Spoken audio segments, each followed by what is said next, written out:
A volcanic eruption and shift in climate could have triggered a series of ancient calamities from pestilence to locusts, as described in the Bible. The biblical story of the 10 plagues of Egypt is central to the origin of the Passover holiday, which commemorates the emancipation of the Israelites from slavery in ancient Egypt. As described in the book of Exodus, the plagues were a succession of apocalyptic calamities exacted upon ancient Egypt as divine punishments for an unnamed Pharaoh's refusal to free the Israelites from captivity. While little archaeological and historical evidence exists to corroborate the biblical accounts of the plagues, the existence of Moses or the mass exodus of the Israelites, scientists theorize that a chain reaction of natural phenomena could explain the seemingly supernatural catastrophes portrayed in the Bible. From an historical standpoint, the first 9 plagues resemble natural events well known in the Middle East, save for their patterns and rapid succession, reported a 2008 study in the Yale Journal of Biology and Medicine. The 10 plagues of Egypt, as described in the book of Exodus, include, in order of their unleashing: 1. Water turning to blood. 2. Frogs. 3. Lice. 4. Flies. 5. Livestock pestilence. 6. Boils. 7. Hail. 8. Locusts. 9. Darkness. 10. The killing of firstborn children. Archaeological excavations suggest that the ancient Egyptian capital of Pi-Ramses was abruptly abandoned during the reign of Pharaoh Ramses II between 1279 BC and 1213 BC, believed by some scholars to be the Egyptian king depicted in the book of Exodus. Studies of stalagmites in Egyptian caves have found that timing coincides with a period of prolonged drought. AccuWeather founder and executive chairman Dr. Joel N. Myers, author of Invisible Iceberg, When Climate and Weather Shaped History, says the extended dry spell could have triggered a domino effect of natural disasters, such as those described in the Bible. Once you have a drought and a heat wave, everything changes, he says. When the climate changes, a series of disruptions occur that feed on each other. Climatologists suggest that a severe drought that upset the delicate ecological balance of the Nile River Delta could explain the first biblical plague in which Moses and his brother Aaron turned Egypt's waterways to blood. According to biologist Stefan Flugmacher, the arid weather would have produced ideal conditions for microscopic burgundy blood algae to blossom in the Nile's slow-moving, warm waters. The toxic freshwater algae could have killed off fish populations and turned Egypt's rivers a blood-red color.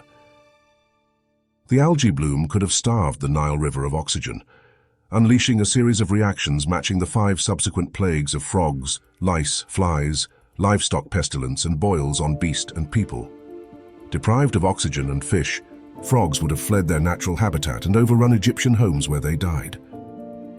The demise of their natural predators would cause insect populations to proliferate. A 1996 study by Curtis Malloy and epidemiologist John Marr theorized that the lice described in the Bible were actually culicoids, insects whose larvae feed on decomposing animals such as fish and frogs, and are known to transmit fatal infections to cattle, horses, and sheep. Since culicoids cannot fly well, they may not have reached the Israelite land of Goshen, leaving the Hebrews unaffected. Malloy and Marr surmised that tainted meat and flies could have spread glanders, a highly contagious bacterial disease that is known to cause boils on humans and animals. Since culicoids cannot fly well, they may not have reached the Israelite land of Goshen, leaving the Hebrews unaffected. Myers says the drought could also be tied to the 8th plague, locusts.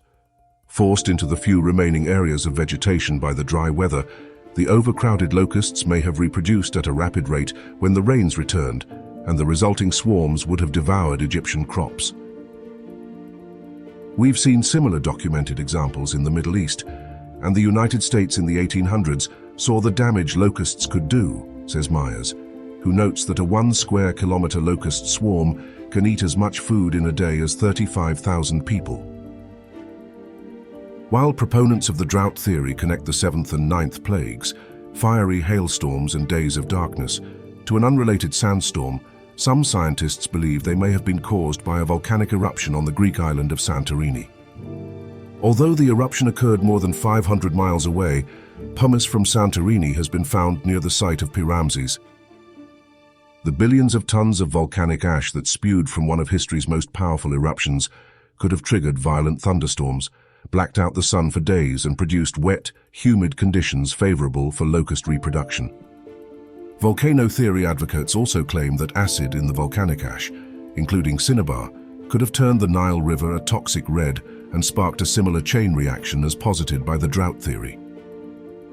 The eruption at Santorini is estimated to have occurred around 1620 BC, some 400 years before the rule of Ramses II. However, the biblical account of the plagues, which were written hundreds of years after the events described and not intended to be an historical record, could have combined various natural disasters spanning centuries. The 10th and final plague in the book of Exodus is the death of Egyptian firstborn sons. Myers theorizes that the locust-induced famine could have caused Egyptians to sacrifice their firstborn in a desperate bid to appease the gods. Another theory holds that the series of plagues damaged crops and permitted a lethal mold to poison grain supplies. In Egyptian society, the firstborn sons would have been given the first opportunity to eat and would have been the first to succumb from the contaminated top layers stored in the granaries. According to the Bible, the Pharaoh granted the Israelites their freedom after the 10th plague claimed the life of his firstborn son. When the Pharaoh changed his mind and ordered his army to go in pursuit, the Israelites made a miraculous escape when Moses parted the Red Sea. Scholars theorize that the Israelites didn't cross the present-day Red Sea, but a series of shallow lakes known as the Sea of Reeds that once existed where the Suez Canal is now located. While a drought could have dried out the swamp and allowed the Israelites to pass, another theory holds that strong winds of more than 60 miles per hour could have pushed the lake water and created a temporary land bridge that could have been crossed on foot, but closed by the time the Pharaoh's chariots arrived. The probability is low, but I could imagine there was some type of wind that caused a seiche, standing wave that occurs in lakes, Myers says. It may not have been as dramatic as in the movie The Ten Commandments, but the weather impact could have caused almost a parting and then a closing.